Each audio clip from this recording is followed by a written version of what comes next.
नमस्कार. लोकशाही मराठीच्या क्रॉस फायरमध्ये मी विशाल पाटील आपल्या सगळ्यांचं स्वागत करतो. उत्तर महाराष्ट्रातला एक महत्वाचा चेहरा जो केंद्रीय राज्यमंत्रीपदी विराजमान झाला. महाराष्ट्रातून केवळ एकच महिला राज्यमंत्री या केंद्रीय कामकाजाचा भाग होताना दिसतात.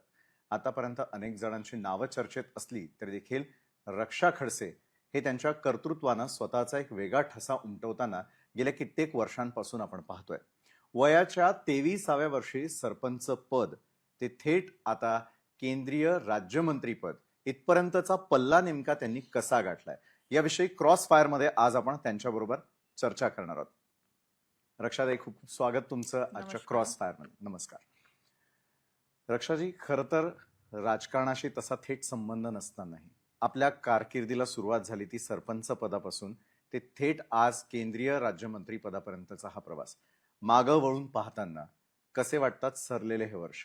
माझी सुरुवात राजकारणातली मी 20 वर्षाची होती तेव्हा झालेली, कारण मी तेव्हा पहिल्यांदा सरपंच झाली. राजकारणाचा असा आधी काही अनुभव नव्हता, पण 19 वर्षाची झाल्यानंतर माझं लग्न झालं आणि राजकीय घराण्यात लग्न झालं. आधी तसं राजकारणाचं मला थोडंही आयडिया नव्हती, बट एक होतं की सोशल वर्क करायची मला आवड होती. आणि ती संधी सरपंच म्हणून मला मिळाली आणि सरपंच झाल्यानंतर मी प्रयत्न हाच केला की मी असं काहीतरी काम करून गेली पाहिजे की मी नसली तरी लोकांना हे लक्षात राहिलं पाहिजे की यांच्या काळात ते काम सुरू झालेलं आहे. तर मी त्याची सुरुवात जिल्हा परिषदच्या शाळेपासून केली आणि मला वाटतं की त्यावेळेस महाराष्ट्रामधली पहिली माझी कोथळीची शाळा होती की जिथे मी KG1 आणि KG2 पॅटर्न मी सुरू केलं. जेव्हा की आतापर्यंत आपण बघितलं असेल की जिल्हा परिषदच्या शाळा ह्या फर्स्ट पासून असतात, 7th पर्यंत असतात आणि त्याच्या आधी अंगणवाडी असतं. पण तो जो 10 वर्ष आधीचा जो काही पिरियड होता, 10-12 वर्ष आधीचा पिरियड, तेव्हा कॉन्व्हेंट स्कूलचं कन्सेप्ट खूप जास्त मोठ्या प्रमाणात होतं आणि जिल्हा परिषदनं पण ऍडमिशन हळूहळू कमी होत चालले होते आणि पालकांच्या पण मनामध्ये असं की आपला मुलगा चांगल्या शाळेत गेलं पाहिजे. तर मग आम्ही तो प्रकल्प राबवला की बाबा आपण तेच बेसिक एज्युकेशन तशाच पद्धतीचं जर आपण जिल्हा परिषदच्या शाळेमध्ये दिलं तर मुलं थांबतील पण आणि जो गरीब मुलगा आहे त्यालाही चांगलं क्वालिटीचं एज्युकेशन मिळेल. म्हणून मी तिथे सुरू केली. तसेच डिजिटल क्लासरूम बनवली, बेंचेस तसे बनवले, प्रॉपर त्यांना युनिफॉर्म दिला, बॅग्स दिले. हे सगळं म्हणजे त्यांना वाटलं पाहिजे की आपण एक चांगल्या शाळेत बसलेलो, योग्य शैक्षणिक वातावरण तयार केलं. तर तसं मी सुरू केलं आणि ते आजही सुरू आहे. आणि परत मला 2-2.5 वर्षांनी जिल्हा परिषद मध्ये काम करायची संधी मिळाली. तेव्हा मी तिथे पण शिक्षण सभापती म्हणून काम केलं. त्यावेळेस हेच सेम पॅटर्न मी पूर्ण जिल्ह्याभरामध्ये बऱ्याचशा शाळांमध्ये राबवलं ग्रामपंचायतच्या मदतीने. चांगला रिस्पॉन्स मिळाला. बरोबर. जिल्हा परिषद मध्ये असताना डिजिटल क्लासरूम म्हणजे जी बोर्डवर डिजिटल बोर्डवर शिकवलं जातं ते पण महाराष्ट्रामध्ये पहिलं जे सुरू झालं हे जळगाव जिल्ह्यामध्ये सुरू झालं आणि त्यानंतर मग हळूहळू सगळीकडे तो ट्रेंड सुरू झाला. आज आपण बघू शकतो की बऱ्याच म्हणजे ऑलमोस्ट सगळ्या जिल्हा परिषद शाळांमध्ये आज ते आहे, पण त्या काळामध्ये आम्ही सुरू केलेलं होतं. आणि एक हाच उद्देश होता की जी जबाबदारी दिलेली आहे ती प्रामाणिकपणे आणि काहीतरी चांगलं करून आपल्याला इथून जायचं आहे या अनुषंगाने मी राबवलं. मी कधीही म्हणजे आपण बघितलं असेल की नाथाभाऊ असतील किंवा त्यावेळेस निखिल होते, ह्या लोकांनी कधी माझ्या डिसिजन मध्ये इंटरफिअर केलं नाही. सुरुवातीपासून तर आजपर्यंत आधीपासनं मी इंडिपेंडेंट होती माझ्या निर्णय घेण्यामध्ये, मग ते राजकीय असतील किंवा कोणतेही असेल. आणि त्या अनुषंगाने मी शिकत गेली. जेव्हा की मी पहिलं माझं भाषण केलं तेव्हा मला बोलता येत नव्हतं, पण मी प्रयत्न करत गेली आणि आज मी म्हणजे बोलू शकते तेवढ्या कॉन्फिडन्सने. तर सगळ्या गोष्टी मी माझ्या अनुभवातनं शिकत गेली. एक मनामध्ये शिकायची इच्छा पण नेहमी मी ठेवलेली आहे. चुकत जरी असली तरी मी ते शिकत गेली. आणि माझी एक सवय होती, मी जिल्हा परिषदला जेव्हा बसायची तेव्हा तिथला क्लर्क असेल कोणी असेल म्हणजे क्लरिकल स्टाफ कोणताही असेल, मी प्रत्येकाकडनं माहिती घेत बसायची की नेमकं याच्यात काय त्याच्यात काय. मग जेवढ्या संघटना आहे त्या संघटनेच्या लोकांना बोलवायची, शिक्षक संघटनेच्या लोकांना, त्यांच्याकडनं माहिती घ्यायची की तुम्हाला काय अडचण आहे काय नाही. तर सगळ्याकडनं माहिती घेत घेत घेत मला असं वाटतं माझा अनुभव ग्रामपंचायत लेवलवर आणि जिल्हा परिषदच्या लेवलवर हा खूप चांगला झाला. आणि त्याचा फायदा मला लोकसभेमध्ये पण म्हणजे काम करताना खूप जास्त मिळाला आणि कदाचित त्याच्यामुळे मी आज तिसऱ्यांदा खासदार म्हणून परत काम करायची संधी मला मिळालेली आहे. बरं, रेकॉर्ड ब्रेक अशा प्रकारे तिसऱ्यांदा ही संधी मिळालेली आहे. मात्र ज्यावेळेला तुम्ही थेटपणे केंद्रामध्ये केंद्रीय मंत्रिमंडळामध्ये राज्यमंत्री पद ज्यावेळेला मिळतं, युवक कल्याण आणि त्याच्या सोबतीला असलेल्या अनेक गोष्टींची जबाबदारी पडते. कसा अनुभव असतो थेट पंतप्रधान नरेंद्र मोदी यांच्या केंद्रीय मंत्रिमंडळात राज्यमंत्री पद मिळणं आणि महिलांचं प्रतिनिधित्व महाराष्ट्रातून करणं? मी असं समजते की हे माझं भाग्य आहे की मला आदरणीय मोदी साहेबांसारख्या नेत्यांसोबत काम करायला एक संधी मिळालेली आहे. आणि त्याचबरोबरने युथ मिनिस्ट्रीमध्ये, स्पोर्ट मिनिस्ट्रीमध्ये मी काम करते आहे. आतापर्यंत आपण बघितलं असेल सगळीकडे, म्हणजे माझा पण तो एक समज होता, सगळ्यांचा समज आहे की स्पोर्ट्स आणि युथ मिनिस्ट्री एकदम कोणीतरी ठीक आहे, आता एकदम काही नाही तर काय द्यायचं तर मग ते द्यायचं. एक जनरल जर आपण कॅटेगरी केली तर कोणाला कोणती मिनिस्ट्री भेटली, मग सगळ्यांचं ठरलेलं आहे रेव्हेन्यू चांगलं, कृषी चांगलं, हे चांगलं, ग्रेडेशन होतं. हा ग्रेडेशन. पण ह्या मिनिस्ट्रीचं ग्रेडेशन खूप डाऊन आहे, म्हणजे समज आहे लोकांचा. पण जेव्हा मी आता प्रॅक्टिकली काम करते तर मला असं वाटतं की सगळ्यात जास्त काम करायचा स्कोप ह्याच मिनिस्ट्रीमध्ये आहे. बरं, हे एक लाईव्ह मिनिस्ट्री आहे की ज्याच्यामध्ये तुम्ही येणाऱ्या भविष्यातल्या मुलांना तुम्ही घडवताय, त्या पॉलिसीमध्ये तुम्ही पार्टिसिपेट करताय. आणि मला असं वाटतं की आज आपल्या भारताची जी खरी ताकद आहे ही युथ आहे. पुढचं आपलं भारताचं भविष्य ह्या मुलांवर डिपेंड आहे. आणि ह्या मुलांच्या माध्यमातून खूप चांगलं काम आपण आपल्या देश सेवेसाठी उभं करू शकतो. आणि आज मला ते करताना आनंदही होतोय.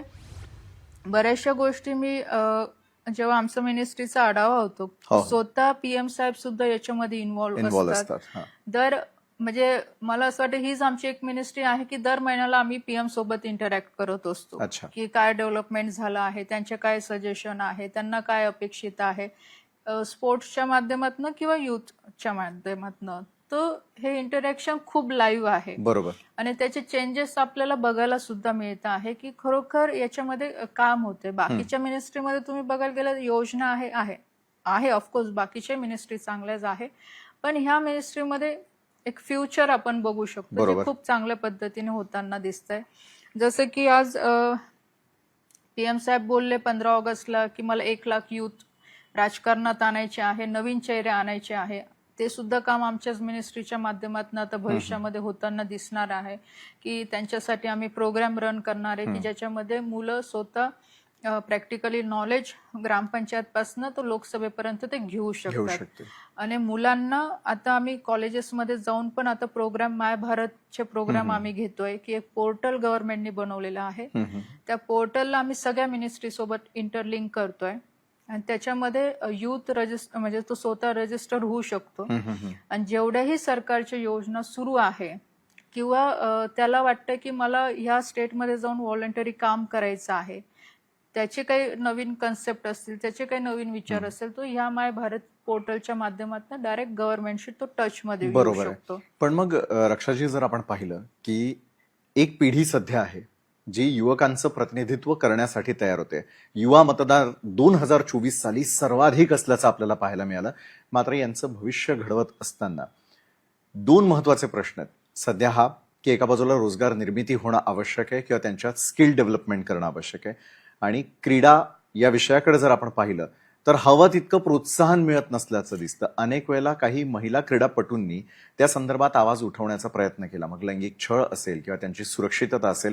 एक महिला म्हणून एक जबाबदारीचं ज्यावेळेला भान येतं त्यावेळेला या सर्व गोष्टींसाठी तुम्ही काही निर्णय घेणार आहात? मी तेच सांगते की आता हे प्लॅटफॉर्मच आम्ही एवढं स्ट्रॉंग करू लागलेलो आहोत की आता युथ बघा, 2 गोष्टी आहे की जो देशामध्ये युथ राहतोय त्याच्या मनामध्ये आपल्या देशासाठी काहीतरी करायची भावना आधी येणं किंवा आणणं हे अत्यंत महत्वाचं आहे. कारण की तुम्ही कोणतंही काम करत असताना जोपर्यंत तुम्ही पूर्ण मनापासून त्या कामाशी जुळत नाही तोपर्यंत तुम्ही त्याला म्हणजे पाहिजे तसा रिझल्ट देऊ शकत नाही. आज देशामध्ये ठीक आहे जॉबची पण म्हणजे जॉब रिक्वायरमेंट पण आहे, त्याच्यानंतर देशाच्या विकासामध्ये युवकांचा हातभार पण लागणं अत्यंत गरजेचं आहे. तर जसं मी सांगितलं की ह्या सगळ्या गोष्टी आम्ही एका पोर्टलच्या अंडरमध्ये आणतोय. म्हणून मी तेच सांगितलं की आम्ही सगळ्या मिनिस्ट्रीच्या योजना ह्या त्या पोर्टलशी कनेक्ट बरं. करतोय की युथ स्वतः जाऊन बघू शकतो की कोणत्या मिनिस्ट्रीमध्ये काय काम सुरू आहे, तिथे जॉब ऑपॉर्च्युनिटी काय आहे किंवा स्टार्टअपसाठी काय स्कोप्स आहे किंवा तो गव्हर्नमेंटला कशी मदत करू शकतो, त्याच्या नवीन आयडियाज काय आहे की ज्याच्यामध्ये आपण ह्या गव्हर्नमेंटच्या याच्यामध्ये सिस्टीममध्ये ते उपयोगी पडू शकतो, समाजासाठी काय चांगलं करू शकतो, हे सगळं त्या पोर्टलच्या माध्यमातून आम्ही युथला कनेक्ट करतो. कारण की आज डिजिटल इंडिया आपण म्हणतो, पण तो खऱ्या अर्थाने तो कनेक्ट होणं अत्यंत गरजेचं आहे. आणि आज जवळपास आपण त्या पोर्टलवर बघितलं असेल तर 1.5 कोटीच्या वरती मुलं आता रजिस्टर झालेले आहे. आणि आपण विकसित भारत ह्या कार्यक्रमाच्या अंतर्गत प्रत्येक कॉलेजेसमध्ये जाऊन मुलांना कनेक्ट सुद्धा आपण करतोय. हा झालं. स्पोर्ट्सच्या विषयात मी सांगेल की स्पोर्ट्सचा अवेअरनेस आजही आपल्या देशामध्ये पाहिजे तसा नाहीये, कमी आहे. त्यासाठी सुद्धा आता खेलो इंडिया स्कीम असेल जी मागच्या 5-6 वर्षापासून सुरू झालेली आहे की ग्रासरूट पर्यंत जाऊन खेळाच्या बाबतीमध्ये मुलांमध्ये अवेअरनेस आणणं. कीर्ती एक योजना सुरू झालेली आहे, त्याच्यामधनं मुलांचं असेसमेंट केलं जातं. त्याच्यानंतर अस्मिता योजना सुरू झालेली आहे की ती फक्त महिलांसाठी प्रोग्राम घेत असतं की ज्याच्यामध्ये महिलांचा पण अवेअरनेस वाढला पाहिजे, त्यांनी पण स्पोर्ट्समध्ये पार्टिसिपेट घेतलं पाहिजे. अशा विविध योजना स्पोर्ट मिनिस्ट्रीच्या माध्यमातून पण सुरू आहे. आता जी नवीन पॉलिसी स्पोर्ट्सची तयार होते त्याच्यामध्ये आपण प्रयत्न करतोय की महिला कोचेस असणं गरजेचं आहे. आधी पण होतं पण कंपल्सरी नव्हतं, पण आता आपण कंपल्सरी ते घेतो आहे की महिला कोचेस पाहिजे की जेणेकरून महिला किंवा मुली आहे त्यांचं पार्टिसिपेशन जास्त वाढेल आणि त्या पण स्वतःला कुठे ना कुठे सेफ फील करतील. कारण की काही खेळ असे आहे की तिथे तुमचं कुठे ना कुठे बॉडी पार्टला टच येतोच, कारण की शेवटी तो ट्रेनिंगचा भाग आहे. बरोबर. म्हणून महिलांचं पार्टिसिपेशन कोच म्हणून सुद्धा याच्यामध्ये आलं पाहिजे. प्रत्येक फेडरेशनला हे कंपल्सरी केलं जाणार आहे की जेणेकरून एक सिक्युअर आपण तयार करू शकतो. तर अशा पद्धतीने कामकाज सुरू आहे. आणि स्पोर्ट्सला पण आता आम्ही राज्य सरकारशी पण बोलतोय. तुम्ही बघितले असेल की हे टोकियो ऑलिम्पिक नंतर आणि जे काही निर्णय आता केंद्र सरकारकडनं घेतले गेले, जसे एक टॉप योजना बनवली की ज्यामध्ये जो नॅशनल खेळाडू आहे त्याला 50,000 रुपये मानधन दिलं जातं, त्याचं ट्रेनिंग त्या पद्धतीचं होतं, इंटरनॅशनल कोच पाहिजे म्हणजे त्याला जी काही फॅसिलिटी लागत असेल ती सगळी प्रोव्हाइड गव्हर्नमेंटच्या माध्यमातून होतं. त्याच्यामुळे आता आपल्या कुठे ना कुठे आउटपुट आता चांगलं दिसू लागलेलं आहे. पण हे करत असताना सुद्धा राज्य सरकार सोबत आम्ही प्रयत्न करतो की अजून स्पोर्ट्समध्ये इन्फ्रास्ट्रक्चर आणि त्याला लागणारं मॅनपॉवर किंवा कोचेस तसे जे ट्रेन कोचेस आहेत ते उपलब्ध करून देणे. जसं आता छोटंसं उदाहरण सांगते. मी आताच नॉर्थ महाराष्ट्र युनिव्हर्सिटीचा प्रोग्राम NSSचा मी करून आले. आता तिथे मी बघितलं स्पोर्ट्सचं एवढं चांगलं इन्फ्रास्ट्रक्चर आहे पण वापरण्यात नाही. जेव्हा की आज 3,000 मुलं तिथे आहे पण मुलांमध्ये तो क्रेज नाही आहे की बाबा मला फिजिकल ऍक्टिव्हिटी जाऊन करायची. आपल्याकडे प्रॉब्लेम काय आहे की स्पोर्ट्स एक तर असं मानलं जातं की चला विद्यार्थी कुठेतरी अभ्यासमध्ये कमी आहे म्हणून काहीतरी त्याला स्पोर्ट्समध्ये जायचंय किंवा कोणत्या नोकरीच्या अपेक्षेने जाणं किंवा मेडलच्या अपेक्षेने जाणं. पण जितकं मी ह्या 6 महिन्यामध्ये स्पोर्ट्सला जवळून बघितलं, मी पण ह्या विषयाला नवीन होती, पण जेव्हा मी बघितलं, जेव्हा त्याचं एक एक गोष्ट जेव्हा मी समजली तर मला ते जाणवायला लागलं की स्पोर्ट्स काही मिळवण्यासाठी म्हणून नाही खेळायचं आहे. स्पोर्ट्स ऍक्टिव्हिटी तुम्हाला तुमच्या स्वतः फिजिकल मेंटली हेल्थसाठी सुद्धा तुम्हाला खेळायचंय. कारण स्पोर्ट्समध्ये तुम्ही डिसिप्लिन शिकता, स्पोर्ट्समध्ये तुम्ही टाइम मॅनेजमेंट शिकता, तुमचं कॉन्सन्ट्रेशन वाढतं, तुम्ही स्वतः फिजिकल हेल्थ वाईज तुम्ही फिट होतात आणि ह्या सगळ्या गोष्टी आपल्याला आयुष्य जगायसाठी पण गरजेचं आहे. आज आपण आपण म्हणतो मुलं डिप्रेशनमध्ये चालले, मोबाईलकडे जास्त वळत आहे, व्यसनाधीन होत आहे, त्याचं सोल्युशन हेच आहे की तुम्ही स्पोर्ट्स का खेळायचं, याच्यासाठीच तुम्हाला खेळायचं की तुम्हाला डॉक्टरची गरज नाहीये. तुम्ही स्वतः 2 तास 1 तास जे तुम्हाला आवडत असेल ते तुम्ही खेळा. बरोबर. तर तुम्ही ह्या सगळ्या डिसिप्लिन मध्ये राहणार किंवा तुम्ही ते आपण म्हणतो जे आपल्याला गरजेचं आहे, जे आपल्या बॉडीला गरजेचं, त्या सगळ्या गोष्टींमध्ये आपण फिट बसतो. बरोबर आहे. डिसिप्लिन बद्दल तुम्ही बोललात आणि शिस्तबद्धता आणणं अत्यंत आवश्यक आहे. मात्र ज्या प्रकारे त्यांच्यावरती असलेल्या जबाबदारी संदर्भामध्ये ते सातत्यानं पाठपुरावा करताना दिसतात, तशाच प्रकारे राजकारणामध्ये येत असताना महिलांची सुरक्षा असेल, महिलांसाठी खरोखर हे योग्य क्षेत्र आहे का, त्याच सोबतीनं त्यांच्या पर्सनल आयुष्यात आलेल्या वादळांना त्या कशा प्रकारे सामोरं गेल्या, तुमच्या खांद्यावर असलेली जी जबाबदारी आहे, जी केंद्राकडून देण्यात आलेल्या राज्यमंत्री पदाची, त्या संदर्भातलं तुमचं नॉलेज खरोखर युवकांना मार्गदर्शक ठरू शकतं. मात्र मला थोडं पर्सनल आयुष्याबद्दल विचारायचं आहे. अनेक खाचखळगे आले तरी खचून न जाता एक स्त्री म्हणून खासदारकीपर्यंत पोहोचणं असेल आणि आपल्याच पक्षांतर्गत काही गोष्टींना सामोरं जाणं असेल, त्याला तुम्ही कशा गेलात? त्याकडे वळण्याआधी निखिलजींचं जाणं, हे दुःख तुम्ही कशा प्रकारे पचवलं? मग कोणत्याही माणूस असो बाई असो, कोणाच्याही आयुष्यात जेव्हा एखादा व्यक्ती आपल्या परिवारातला गेल्यानंतर त्याच्यातनं बाहेर निघणं एवढं सोपं नसतं. ते आयुष्यभर ते तुमच्या मनामध्ये असतंच. पण मग त्याचं जर आपण दुसरा पार्ट बघितलं तर हे पण आहे की आयुष्य कोणासाठी थांबत नसतं, वेळ कोणासाठी थांबत नसते. जी काही परिस्थिती आहे ती तुम्हाला स्वीकारून पुढे जावंच लागतं, तुमची इच्छा असो की नसो. जर तुम्ही थांबले तर जगाला काही फरक पडणार नाही किंवा कोणाला काही फरक पडणार नाही. ज्याचं जसं सुरू येतं तसं सुरू राहणारच. बरोबर. पण जे तुमच्याकडे आयुष्य आहे किंवा जो तुमच्याकडे वेळ आहे, तो वेळ आणि आयुष्य तुम्ही कसं युटिलाइज करतात हे तुमच्यावर अवलंबून आहे. आणि मला असं वाटतं की अशा परिस्थितीमध्ये ठीक आहे, आपल्याला लोक येऊन समजवतात, सांगतात, ते तेवढा वेळ पुरतं ठीक वाटतं. पण तुम्ही स्वतः आतून जोपर्यंत सेल्फ हेल्प म्हणू शकतात किंवा तुमच्यात जोपर्यंत कॉन्फिडन्स येत नाही तोपर्यंत बाहेरची दुनिया काही नाही करू शकणार तुमच्यासाठी, असं माझं व्यक्तिगत मत आहे. आणि मलाही असं कुठे ना कुठे वाटलं की ठीक आहे, आता जे झालंय ते झालंय, ते कोणी बदलूही शकत नाही आणि त्याच्या पलीकडे अजून काही होऊही शकत नाही. तर आपल्याला पुढे जात राहावं लागणार आहे. म्हणून मी तो माझा प्रवास सुरू केला. राजकारणात यायचं कुठे दूर दूरपर्यंत माझा संबंध नव्हता, पण आली मी, त्या परिस्थिती तशी घडून आली.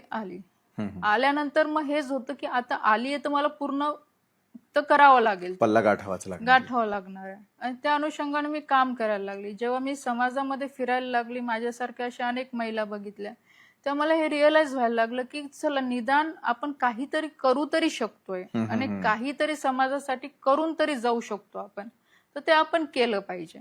म्हणून मी त्या अनुषंगाने राजकारणात, म्हणजे मी नेहमी सांगते, राजकारणात मला नेता बनायचंय म्हणून मी राजकारणात नाहीये. मला ती संधी मिळालेली, ते मी असं समजते की ह्या संधीच्या माध्यमातून मला जास्तीत जास्त काय लोकांसाठी सेवा करता येईल, त्यासाठी मी राजकारणाच्या माध्यमातून जाते किंवा मी राजकारण त्यासाठी मी केलं पाहिजे. बेसिकली एक समाजसेवा माझ्या हातून जास्त झाली पाहिजे आणि ह्याच अनुषंगाने मी आजपर्यंत मी काम करत आलेले. तुम्ही बघितलं असेल की कधी मी मीडियाच्या समोरही कधी जात नाही. मी जे काही कामं करते, मी काही खूप मीडिया समोरही ते मी आणत नाही. मला जे करायचं ते मी करतेच आणि लोकांसोबत जास्त मी संपर्कात राहायचा प्रयत्न करते, ग्राउंड पर्यंत मी पोहोचायचा प्रयत्न करते. मला ज्या अशा गोष्टी आहेत ज्या मला समाधान देणाऱ्या आहेत, त्या अशा गोष्टींमध्ये मी जास्त माझं इन्व्हॉल्वमेंट ठेवते. पण मग रक्षाजी, पण मी राजकारणाच्या वादामध्ये तुम्हाला मी कधी दिसणार नाही. साहजिक आहे. पण मात्र ज्यावेळेला आपल्या कौटुंबिक दुःखाचा राजकारणासाठी वापर होतो, त्याचा कधी त्रास झाला का? झालाय, नक्कीच झालाय. मी तर जसं तुम्ही आधी सांगितलं की जे काही मागच्या काळामध्ये जे काही घटना परिवारासोबत, पक्षासोबत ज्या काही घडल्या, नक्कीच ह्या सगळ्या त्रासातनं मी गेलेली आहे. पण त्याचा अर्थ असा नाही होत की मी मीडिया समोर बोलून किंवा लोकांसमोर बोलून त्याच्यावर काही सोल्युशन निघणार आहे. कारण की जी काही परिस्थिती आहे त्या परिस्थितीमधनं मला जावंच लागणार आहे. दोष कोणाचा आहे, यांचा आहे, त्यांचा आहे, जर हे बघायला गेलं तर मग तुम्ही त्याच्यातनं कधी बाहेर पडू शकणार नाही. त्याच्यापेक्षा एवढंच आहे की म्हणजे मी एवढ्या मागची 4 वर्ष पूर्ण मी स्वतःला ब्लँक ठेवून मी पुढे काम करत गेलेली आहे की ठीक आहे, मला यांचंही नाही ऐकायचं, यांचंही नाही ऐकायचं. जे आहे, मला जी जबाबदारी लोकांनी दिलेली आहे, मला ती पार पाडायची आहे आणि मी याच्यावरच कॉन्सन्ट्रेट केलं. नक्कीच एक महिला म्हणून पण असं नाहीये की त्रास होत नाही. महिला म्हणून पण त्रास होतो, खूप स्ट्रगल राजकारणात आहेच. आणि मी तर म्हणते की सगळ्या क्षेत्रात महिलांसाठी त्रास असतोच. पण तुम्हाला तुमच्यावर विश्वास ठेवून पुढे जावं लागतो. ज्या काही अडचणी येतात तुम्ही ते मात करू शकता, पण जोपर्यंत तुम्हाला स्वतःवर कॉन्फिडन्स नाही राहत. आणि मी आतापर्यंत एक पॉझिटिव्ह थिंकिंगने माझ्यावर स्वतःवर विश्वास ठेवून मनामध्ये हाच विचार करत गेले की आपण जे करतो आहे ते चांगल्यासाठी करतो आहे आणि ते करत करत मी पुढे आतापर्यंत आलेली आहे. आणि कदाचित मला असं वाटतं की जो काही निर्णय मी ह्या सगळ्या बाबतीमध्ये घेतला तर त्याचा फायदा मला आता झालेलाच आहे.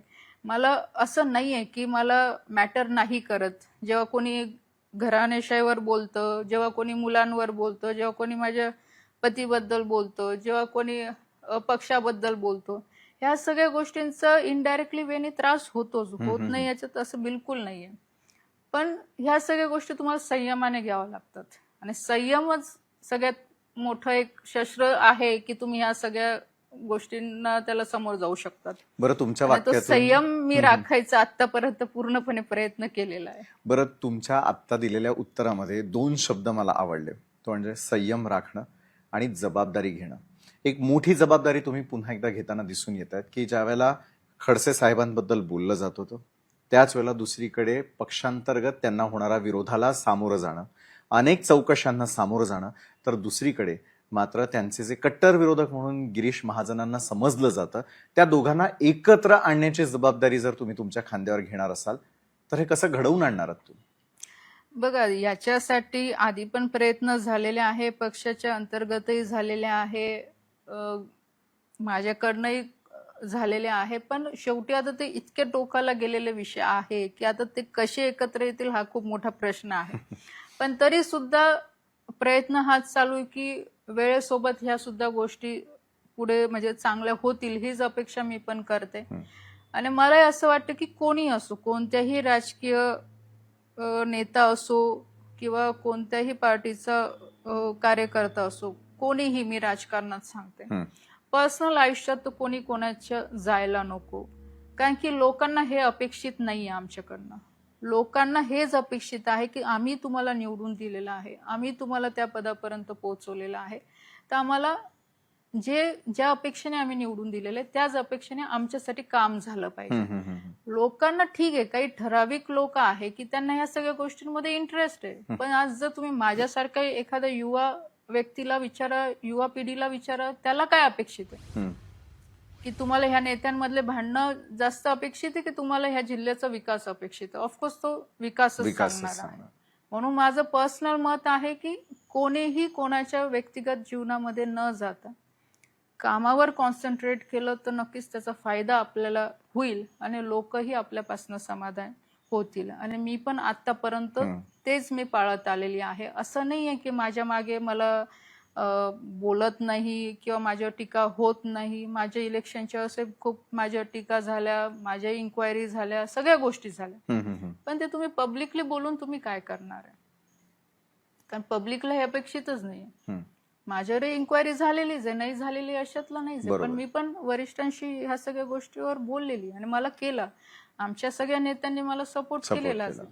कारण जे आहे फॅक्ट ते आहेच, ते कोणी बदलू नाही शकत. एकनाथ खडसेजींचा पक्षप्रवेश जो आहे तो का रखडलेला आपल्याला पाहायला मिळतो? म्हणजे एका बाजूला ते पुत्री प्रेम आहे म्हणून की मग सुनेबद्दल असलेली आपुलकी आहे आणि तिलाही ते मुलगी मानतात म्हणून?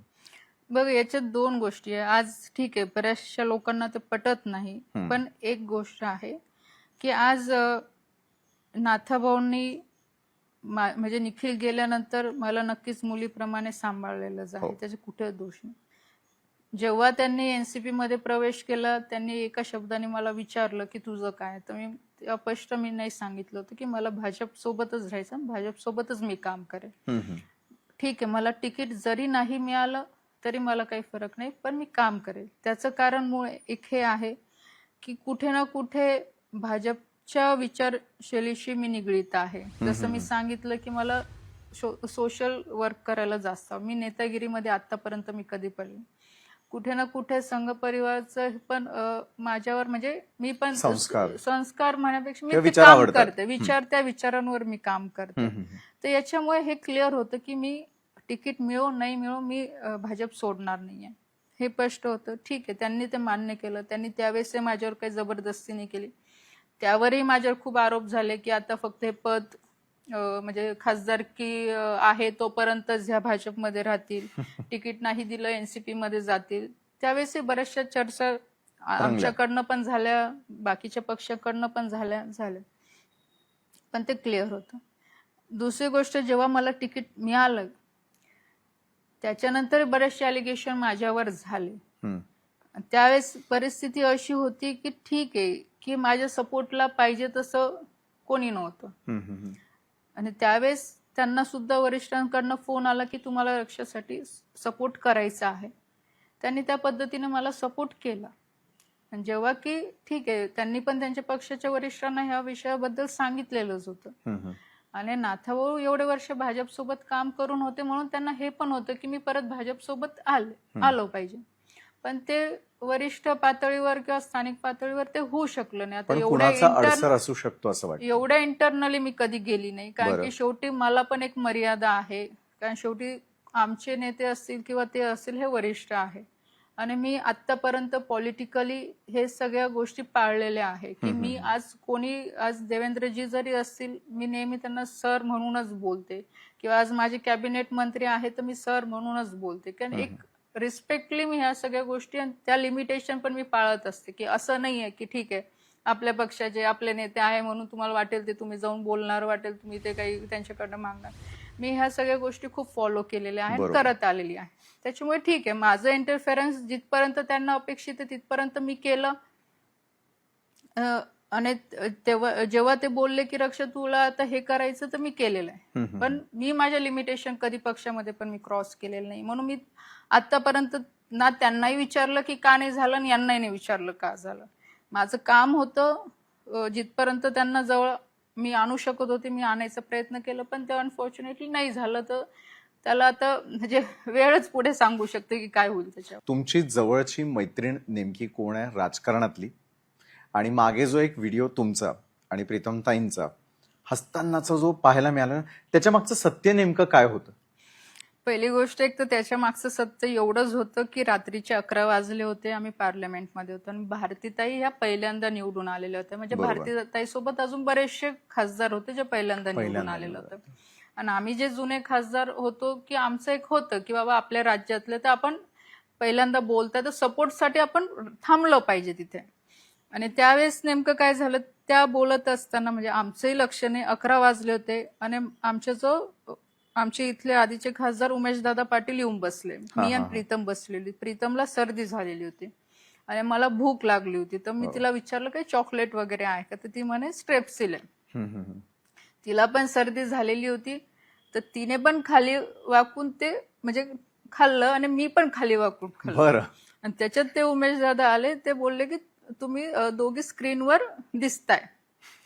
आमचं बोलणं चालू होतं. त्या बिचारा त्या भारतीताई काय बोलत होत्या आमचं याच्याकडे लक्ष नव्हतं, पण तो टायमिंग असा आला की ते शेतकऱ्यांवरचं बोलणं ना आमचं हसणं ते एकत्र झालं. त्याच्यामुळे आम्ही एवढं ट्रोल झालो, पूर्ण महाराष्ट्रभरामध्ये देशभरामध्ये ट्रोल झालो. पण त्याचं मूळ कारण हेच होतं की बाबा की आणि एक परंपरा आपली महाराष्ट्राची नेहमी राहिलेली आहे. अपोजिशनवाले असतील किंवा पक्षाचे लोक असतील, नेहमी दिल्लीमध्ये एकत्र राहण्याचा प्रयत्न केलेला, एकमेकांना सपोर्ट करायचा प्रयत्न केलेला आहे. मागच्या टर्ममध्ये तुम्ही बघितलं असेल ते अनेक सिनियर लोक होतात, म्हणजे रावसाहेब दानवे साहेब असतील, कपिल पाटील काका असतील, असे अनेक होते की ते आम्हाला सांभाळून घ्यायचे. आम्ही तर मुलीसारखेच त्यांचं आम्हाला नेहमी ते सांभाळायचे की हे पाहिजे ते पाहिजे, कुठे बाहेर जायचं, जेवायला जायचं, काही अडचण आली तर नेहमी आम्हाला सपोर्ट करायचे. आणि प्रीतम आणि मी महिलांमध्ये तर आम्हीच होतो. हिनाताई होती, भारतीताई होती. आणि प्रीतम ताई आणि आमचं म्हणजे फ्लॅट एकच फ्लोअरवर होतं, त्याच्यामुळे कुठेही येणं जाणं सोबतच राहायचं. राजकारणात मैत्रिणी तर असे बघायला गेलं तर सगळ्याच माझ्या मैत्रिणी, म्हणजे हिना पण मला तेवढी जवळची कारण ती माझ्या माहेरची आहे. भारतीताई नाशिकच्या कारण मी नाशिकला शिकलेली आहे. आणि प्रीतम की आम्ही सोबतच राहायचो. मैत्रिणी तशा आम्ही सगळ्यात चांगल्या आहोत, आजही सगळ्यांच्या टच मध्ये असतो, बोलत असतो. पण प्रीतमचं असं होतं की म्हणजे प्रत्येक गोष्ट आमची सोबतच होती. म्हणजे ती हाऊसमध्ये नाही आली तर तिला विचारायची आपकी फ्रेंड काय, मी म्हणजे मी नाही आली तर तिला विचारलं जायचं. तर अशा पद्धतीचं सगळं आमचं तिथलं सगळं सेटअप होता. पण आज नक्कीच ते पण मी कुठे ना कुठे मिस करते, कारण आज महाराष्ट्रामध्ये गडकरी साहेब तर नक्कीच ते नेते आहे. जुन्यांमध्ये मीच एकटी राहून गेली, बाकी सगळी नवीन टीम आहे.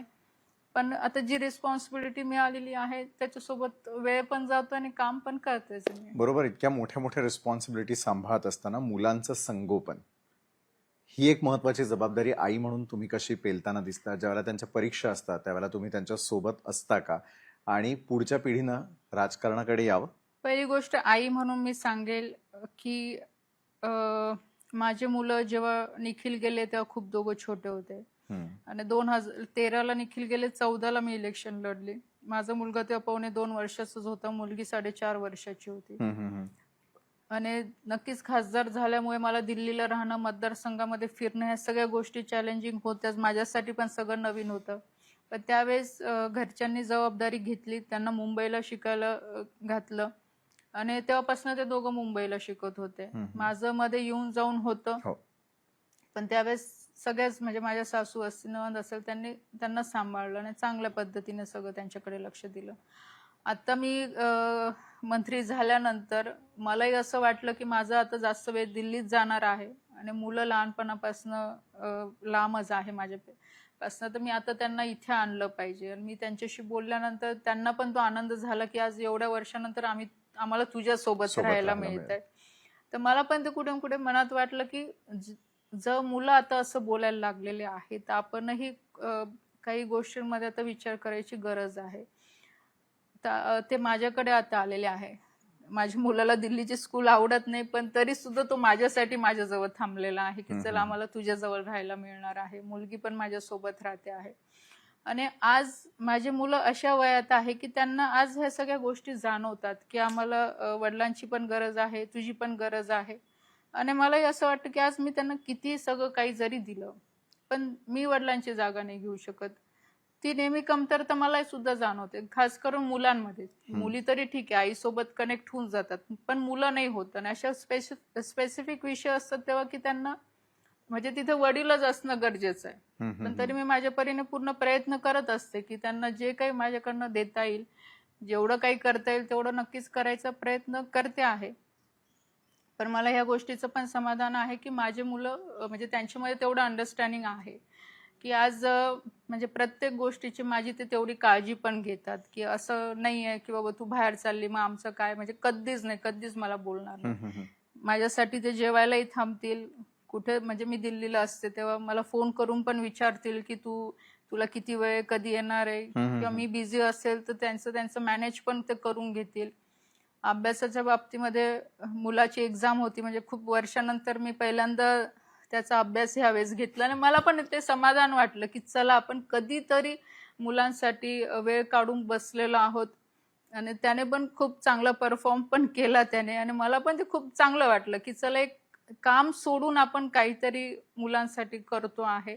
आणि शेवटी आई तर आईच असते किती जरी झालं तर, पण करतोय आता आम्ही चांगल्या पद्धतीने 3 जण मॅनेज सगळ्या गोष्टी करतो आणि ते पण खुश आहे, मी पण खुश आहे. आणि तुम्ही दुसरा प्रश्न विचारलं की युवकांनी राजकारणात आलं पाहिजे का, तर मी होच सांगेल, कारण की आज गरज आहे त्याची. पण खडसेंच्या पुढच्या पिढीनं यावं ते बघा, आज आपण कोणाचंच काही नाही सांगू शकत. प्रत्येकाचं ते शेवटी तो त्यांचा व्यक्तिगत निर्णय आहे. जर त्यांना राजकारण चांगलं वाटतील तर ते येतीलच. कोणी किती टीका केली म्हणून ते येणार नाही किंवा आणायचं नाही, या मताशी मी सहमत नाही. कारण शेवटी डॉक्टरचा मुलगा डॉक्टर बनणारच आहे, शिक्षकाचा मुलगा शिक्षक बनणारच आहे. ते त्यांच्यावर ऑप्शन आहे, त्यांना बनायचं की नाही बनायचंय. तसंच राजकारणातलं पण आहे. मे बी माझा मुलगा राजकारणात येऊ पण शकतो, मुलगी पण येऊ शकते, पण असं कंपल्सरी पण नाही की ते आलेच पाहिजे. ते त्यांचं व्यक्तिगत मत आहे, ते काय बघतात, त्यांना काय अपेक्षित आहे. पण इतर जे लोक आहे, इतर जे युवा मंडळी आहे, त्यांनी राजकारणात आलं पाहिजे.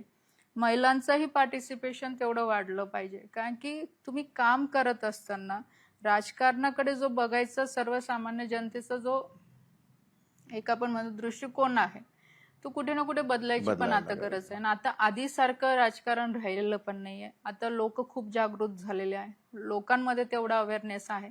जर तुम्ही चांगलं परफॉर्म करणार, चांगलं काम करणार, तर डेफिनेटली जनता तुमच्या पाठीमागे 100% उभं राहील. हे मी माझ्यावरनं उदाहरण देते. बरेच लोक आमच्यावर टीका पण करतात, तुम्हाला काय, तुम्ही तर सगळं तुम्हाला आयतं मिळालेलं आहे. पण मी हे नेहमी सांगते की जे पॉलिटिकल फॅमिली मधनं येतात त्यांच्यासाठी उलट जास्त चॅलेंजिंग आहे. कारण की लोक आमच्याकडनं तीच अपेक्षा करतात.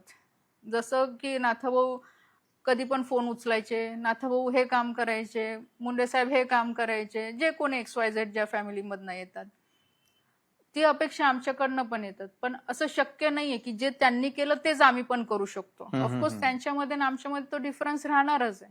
आणि आमच्यासाठी चॅलेंज आहे, कारण आमच्याबद्दल लोकांना बोलायला खूप सोपं आहे की हा त्यांचं काय, त्यांचं तर एवढ्या मोठ्या घरातनं येतात, त्यांना काय कमी आहे, हे बोलणं खूप सोपं आहे. पण आम्हाला माहिती आहे आम्ही कशा परिस्थितीमधनं येतो. म्हणून कोणतंही क्षेत्र असेल, राजकारण असेल किंवा कोणतंही क्षेत्र असेल, प्रत्येकाला आपलं आपलं जीवन हे स्वतःलाच म्हणजे एक सेट करावं लागतं. स्वतःची इमेज तयार करावी लागते, स्वतःचं परफॉर्मन्स द्यावं लागतं, तरच तुम्हाला लोक एक्सेप्ट करतील. हे मॅटर नाही करत की तुम्ही कोणत्या घरात नाही येतात. ठीक आहे, एक नावाचा तुम्हाला फायदा होतो, पण तो एक सर्टन लेवल पर्यंत होतो. तेच नाव घेऊन तुम्ही आयुष्यभर तुमचं राजकारण नाही चालू शकत. आज रक्षा खडसे आहे, ठीक आहे, फर्स्ट टर्म ऑफकोर्स नाथाभाऊंच्या नावामुळे निवडून आली, दुसऱ्या टर्म मध्ये पार्टीचं नाव तर आहेच, त्यांच्या कार्यकर्त्यांमुळे असेल, पण तिसऱ्यांदा तरी मला माझं परफॉर्मन्स द्यावंच लागणार आहे. मी नाही दिलं तर जनता माझ्या पाठीमागे नाही राहणार. आता तेवढं अवेअरनेस लोकांमध्ये आहे. आज मी रक्षा खडसे म्हणून मी खूप काम केलेलं आहे, म्हणून माझ्या मुलाला लोक एक्सेप्ट करतील तर बिलकुल तसं नाहीये. त्याचं स्वतःचं थिंकिंग काय, त्याचं काम करायची पद्धत काय, त्याला लोक एक्सेप्ट का करतील, कशामुळे करतील, हे सगळं त्याच्यावर अवलंबून आहे. नावामुळे काही नाहीये. आज तुम्हाला तुमचं ओन स्ट्रक्चर, ओन इमेज तुम्हाला बिल्ड करूनच समाजामध्ये राहायचं आणि काम करायचं, तरच समाज तुम्हाला एक्सेप्ट करेल. बरं, एक शेवटचा प्रश्न तो म्हणजे रक्षाजी आणि रोहिणीजी घरामध्ये नणंद भावजाय कशा आहेत? कारण दोन वेगवेगळ्या पक्षाचं प्रतिनिधित्व तुम्हाला करायला मिळतंय, मात्र घरातही तसे वाद होतात. बघा, मी असं सांगेल की मी जेव्हापासनं राजकारणात किंवा कुटुंबामध्ये आलेली आहे, रोहिणीताईंचं राहणं इथे नव्हतं. त्या निखिल गेल्यानंतर राजकारणामध्ये सक्रिय झाल्या. नक्कीच त्यांच्या विचारांमध्ये माझ्या विचारांमध्ये फरक आहे, खूप फरक आहे. कारण की मी आधी सांगितलं, मी म्हणजे मला असं हे नाहीये की मला नेता बनायचंच आहे किंवा मी झालीच पाहिजे, मला ते नाहीये. मी ठीक आहे, मिळालंय मला जबाबदारी तर मी पार पाडणार आणि काहीतरी आउटपुट मला देऊन जायचं आहे. ऑफकोर्स रोहिणीताईंचा जो विषय आहे, त्यांना राजकारणाची आवड आहे म्हणून त्या राजकारणात आहे. आमच्या पक्षाशी त्यांचे विचार नाही जुळू शकले म्हणून त्या दुसऱ्या पक्षात गेल्या. तिथे त्यांना चांगली संधी मिळाली, ते काम करताय. पण ठीक आहे, परिवारामध्ये मी कधी राजकारणाचे विषय नाही आणले, आजही नाही आणले.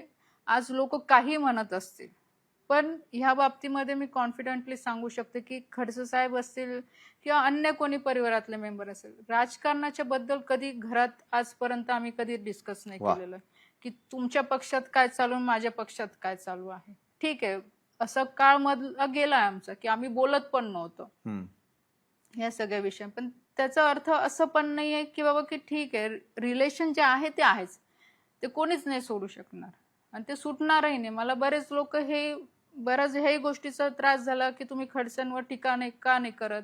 मी बऱ्याच वेळ हे सांगितलेलं, आजपर्यंत मी कोणत्याही नेत्यावर मी टीका नाही केलेली. शेवटी नेता नेताच आहे, तो कोणत्याही पक्षाचा असो किंवा एखादा मोठा व्यक्ती कोणताही असो, कोणत्याही क्षेत्रातला असो. टीका करायची आहे तर पक्षावर तुम्ही करा, कोणी असो, किंवा तुम्ही एखाद्या धोरणावर करा. पण व्यक्तिगत मी कधी आजपर्यंत कोणावर टीका नाही केलेली आणि मी ते कधी करणारही नाही. याच्यावर बरेचसे वाद पण झाले, मग तुमचं सेटलमेंट हे ते, ज्याला जे म्हणायचं ते म्हणू द्या. पण मी ज्या लोकांचा मला रिस्पेक्ट ठेवायचा आहे, जे वडीलधारी आहे, जे पक्षातले अन्य कोणत्याही पक्षातले नेते असोत, ते नेतेच आहे. त्यांना आमच्यासारख्या एवढ्या छोट्या वयाच्या लोकांनी त्यांच्यावर बोलणं हे मला योग्य वाटत नाही. आज इवन पार्लमेंटमध्ये डिबेट होते, मी नेहमी ॲप्रिशिएट ह्याच गोष्टीचं करते की चांगलं काम होत असेल तर तुम्ही त्याच्या मागे भक्कमपणे उभे राहा. एखादी चांगली पर्सनॅलिटी असेल, चांगलं काम करणारा नेता असेल तर त्याच्या पाठीमागे उभे राहिले पाहिजे. बऱ्याच वेळ असंही झालं, मग तुम्ही गिरीश भाऊंबद्दल बोलत नाही, एवढे टीका करतात. मी त्यावेळी तेच उत्तर दिलं, मी बोलणार नाही, कारण आज किती झालं ते आमचे नेते आहे. ठीक आहे, वरच्या लेवलवर काय असेल ते होत असेल, पण नाही. आणि सगळ्यात महत्त्वाची गोष्ट म्हणजे नाथाभाऊंनी पण ही गोष्ट खूप पाळलेली आहे, की मला आठवतं की गुलाबराव पाटीलकडे लग्न होतं त्यांच्या मुलाचं. त्याच दिवशी नाथाभाऊ कोर्टात त्यांच्या अगेन्स्ट केस करायला गेले. मला हे माहीत पडलं, मी विचारलं. त्यांनी मला सांगितलं एकच शब्दात की ते आमचं राजकारण, तू आमच्या राजकारणात पडू नको. तुला हे रिलेशन सगळे तुझे व्यक्तिगत रिलेशन तू तुझे मेंटेन कर. म्हणजे सांगायचं तात्पर्य हेच आहे की हे कधी घरात असं नाही झालं. आज तुम्ही जसं सांगितलं सुरुवातीला की गिरीश भाऊंच्या नाथाभाऊंचे एवढे टोकाचे वाद आहे, पण नाथाभाऊनी मला असं कधीच नाही सांगितलं की गिरीश महाजन माझ्याबद्दल एवढा बोलतो तर तू का त्याच्या घरी जाते किंवा का तू त्याच्या कार्यक्रमाला जाते, असं कधी आजपर्यंत ते मला बोलले. ठीक आहे, जसं आधीपासून सांगितलं त्यांनी मला तेवढं स्वातंत्र्य दिलंय की तुझ्या आयुष्यातले निर्णय राजकीय असो किंवा व्यक्तिगत असो तू स्वतंत्रपणे घेऊ शकते. आणि मला पण ते योग्य वाटतं की आज म्हणजे कोणी नेता असो, आपण आपली वयाची मर्यादा ठेवून सगळ्या गोष्टी पाळल्या पाहिजे. कारण की समाज तुमच्याकडे बघत असतो. कारण समाज आज मी 20 लाखांचा लोकांचं नेतृत्व करते. आज माझ्या तोंडून काही एखादा शब्द चुकीचा निघणं किंवा माझं वागणुकीमध्ये चुकीच्या पद्धतीने मी वागणं, नक्कीच समाज माझ्याकडे बघायचा दृष्टिकोन त्यांचा बदलेल.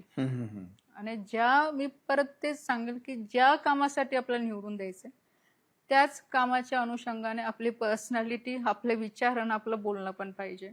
बरोबर आहे. तुमचं वैयक्तिक राजकीय आयुष्य यामध्ये आम्हाला डोकावू दिलं त्यासाठी खूप खूप धन्यवाद. आणि खूप खूप धन्यवाद की क्रॉसफायरच्या माध्यमातून महाराष्ट्रातल्या जनतेसमोर खडसे कुटुंब, त्यांचे विचार नेमके काय हे पोहोचवण्यासाठी. तर आजच्या क्रॉस फायर मध्ये आत्ता वेळ झालेली, इथेच थांबण्याची. ताज्या घडामोडींसाठी पाहायला विसरू नका लोकशाही मराठी.